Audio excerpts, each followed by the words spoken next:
ನಮಸ್ಕಾರ, ಸ್ಪೀಡ್ ನ್ಯೂಸ್ಗೆ ಸ್ವಾಗತ. ನಾನು ಚಂದ್ರಕಲಾ ನೂತನಗೌಡ. ನಮಸ್ಕಾರ. ಕರ್ನಾಟಕದ ರಾಜಕೀಯದಲ್ಲಿ ಈಗ ನಡೀತಾ ಇರುವಂತಹ ಬೆಳವಣಿಗೆಗಳನ್ನು ನೋಡಿದಾಗ ಕೆಲವು ವಾರಗಳ ಹಿಂದೆಯಷ್ಟೇ ನಾವು ಹೇಳಿದಂತಹ ಒಂದು ಪ್ರಮುಖ ಭವಿಷ್ಯವಾಣಿ ಮತ್ತೆ ನೆನಪಾಗ್ತಿದೆ.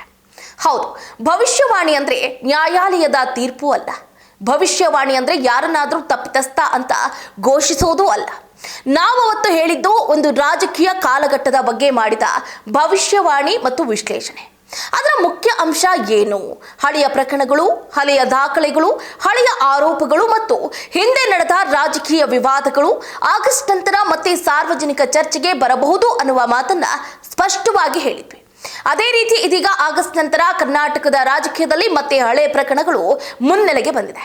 ಹಳೆಯ ದಾಖಲೆಗಳು, ಹಳೆಯ ಕಾಗದ ಪತ್ರಗಳು, ರಹಸ್ಯ ದಾಖಲೆಗಳು, ಹಿಂದಿನ ಆರೋಪಗಳು ಮತ್ತೆ ಸಾರ್ವಜನಿಕ ಚರ್ಚೆಯ ಕೇಂದ್ರ ಬಿಂದುವಾಗಿದೆ. ಮತ್ತೊಂದು ಕಡೆ ಬಿ ನಾಗೇಂದ್ರ ಅವರಿಗೆ ಸಂಬಂಧಪಟ್ಟ ವಾಲ್ಮೀಕಿ ನಿಗಮದ ಹಳೆಯ ಪ್ರಕರಣ ಮತ್ತೆ ರಾಜಕೀಯದ ಕೇಂದ್ರ ಬಿಂದುವಾಗಿದೆ. ಇಷ್ಟೇ ಅಲ್ಲದೆ ನಮ್ಮ ಹಿಂದಿನ ವಿಡಿಯೋದಲ್ಲಿ ಮತ್ತೊಂದು ಎಚ್ಚರಿಕೆಯನ್ನು ಕೂಡ ನೀಡಿದ್ವಿ. ದೇವೇಗೌಡರ ಕುಟುಂಬಕ್ಕೆ ಮುಂದಿನ ದಿನಗಳಲ್ಲಿ ರಾಜಕೀಯವಾಗಿ ಸಂಕಷ್ಟಗಳು ಮತ್ತೆ ಸವಾಲುಗಳು ಎದುರಾಗಬಹುದು ಅಂತ ಹೇಳಿ ಪ್ರಜ್ವಲ್ ರೇವಣ್ಣ ಅವರು ಕೂಡ ಮಾಡಿಕೊಂಡಿರುವಂತಹ ಎಡವಟ್ಟು ಒಂದು ದೊಡ್ಡ ತಲೆನೋವಾಗಿ ಪರಿಣಮಿಸಿದೆ. ಪ್ರಜ್ವಲ್ ರೇವಣ್ಣ ಅವರ ಚಾಳಿಯನ್ನ ಬಿಡ್ತಾ ಇಲ್ಲ. ಜೈಲಲ್ಲೂ ಕೂಡ ಪೆನ್ ಡ್ರೈವ್ ಹಾಗೆ ಮೊಬೈಲ್ಗಳನ್ನ ಬಳಸೋದ್ರ ಮುಖೇನ ಅಲ್ಲೂ ಕೂಡ ಅಶ್ಲೀಲ ವಿಡಿಯೋಗಳನ್ನ ಗಮನಿಸ್ತಾ ಇದ್ದಾರೆ, ನೋಡ್ತಾ ಇದ್ದಾರೆ. ಇದು ದೇವೇಗೌಡರಿಗೆ ಪಾಪ ತಲೆ ತಗ್ಗಿಸುವಂತಹ ಕೆಲಸ ಆಗ್ತಾ ಇದೆ. ಈ ಮಾತುಗಳೆಲ್ಲವೂ ಕೂಡ ಈ ಹಿಂದೆನೆ ಹೇಳಿದ್ವಿ. ಅದು ಕೂಡ ಈ ಬೆಳವಣಿಗೆಗಳಿಗೆ ಹೋಲಿಕೆ ಆಗ್ತಾ ಇದೆಯಾ? ಹೌದು, ಇದು ಕೇವಲ ಕಾಕತಾಳೀಯವೇ ಅಥವಾ ನಾವು ಹೇಳಿದ ರಾಜಕೀಯ ಕಾಲಘಟ್ಟದ ಸೂಚನೆಗಳು ಒಂದೊಂದಾಗಿ ಗೋಚರಿಸ್ತಾ ಇದೆಯೇ?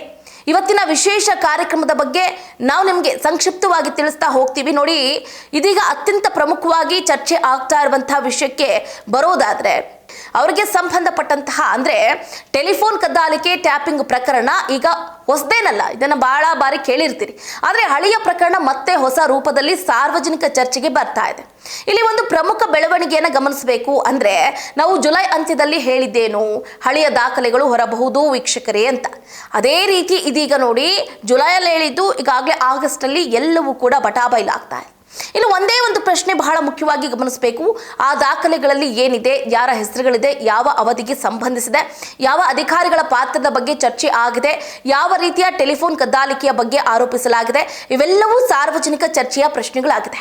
ಇದು ಒಂದು ಕಡೆಯಾದ್ರೆ, ಇನ್ನು ಬಿ ನಾಗೇಂದ್ರ ಮತ್ತು ವಾಲ್ಮೀಕಿ ನಿಗಮ ಪ್ರಕರಣ ಇದು ಹೊಸ ತಿರುವನ್ನ ಪಡ್ಕೊಳ್ತಾ ಇದೆ.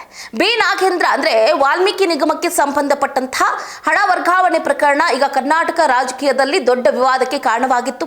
ಈ ಪ್ರಕರಣ ಹಿನ್ನೆಲೆಯಲ್ಲಿ ಬಿ ನಾಗೇಂದ್ರ ಅವರು ಸಚಿವ ಸ್ಥಾನಕ್ಕೆ ರಾಜೀನಾಮೆಯನ್ನು ಕೊಟ್ಟಿದ್ರು. ನಂತರ ತನಿಖೆಗಳು ನಡೆದು ಈಗ ಮತ್ತೆ ಅವರ ವಿರುದ್ಧ ರಾಜೀನಾಮೆಗೆ ಆಗ್ರಹಿಸಿ ರಾಜಕೀಯ ಪ್ರತಿಭಟನೆಗಳು ನಡೀತಾ ಇದೆ. ಆಗಸ್ಟ್ 24ರಂದು ಬಿಜೆಪಿ ನಾಯಕರು ಬಿ ನಾಗೇಂದ್ರ ಅವರ ರಾಜೀನಾಮೆಗೆ ಆಗ್ರಹಿಸಿ ಪ್ರತಿಭಟನೆಯನ್ನ ನಡೆಸಿದ್ರು ಅಂತ ವರದಿಗಳು ಕೂಡ ಬಂದಿದೆ. ಹಾಗಾದ್ರೆ ಮುಂದಿನ ದಾಖಲೆ ಯಾರದ್ದು ವೀಕ್ಷಕರೇ? ಇಂದಿನ ರಾಜಕೀಯದಲ್ಲಿ ಒಂದು ಪದ ಬಹಳ ಶಕ್ತಿಶಾಲಿಯಾಗಿದೆ, ಅದು ದಾಖಲೆ. ಒಬ್ಬ ನಾಯಕ ಹೇಳ್ತಾರೆ ನನ್ನ ಬಳಿ ದಾಖಲೆ ಇದೆ, ಇನ್ನೊಬ್ಬ ನಾಯಕ ಹೇಳ್ತಾರೆ ದಾಖಲೆ ಬಿಡುಗಡೆ ಮಾಡಲಿ, ಮತ್ತೊಬ್ಬರು ಹೇಳ್ತಾರೆ ತನಿಖೆ ಮಾಡಲಿ. ಆದರೆ ಜನರು ಕೇಳೋದು ಒಂದೇ ಪ್ರಶ್ನೆ, ಸತ್ಯ ಏನು, ಸತ್ಯ ಯಾವುದು? ಅದೇ ಅತ್ಯಂತ ಮುಖ್ಯ ಅಲ್ವಾ? ಹಾಗಾಗಿ ಯಾವುದೇ ರಾಜಕೀಯ ಆರೋಪವನ್ನ ಕೂಡಲೇ ಸತ್ಯ ಅಂತ ಒಪ್ಕೊಳ್ಬಾರ್ದು.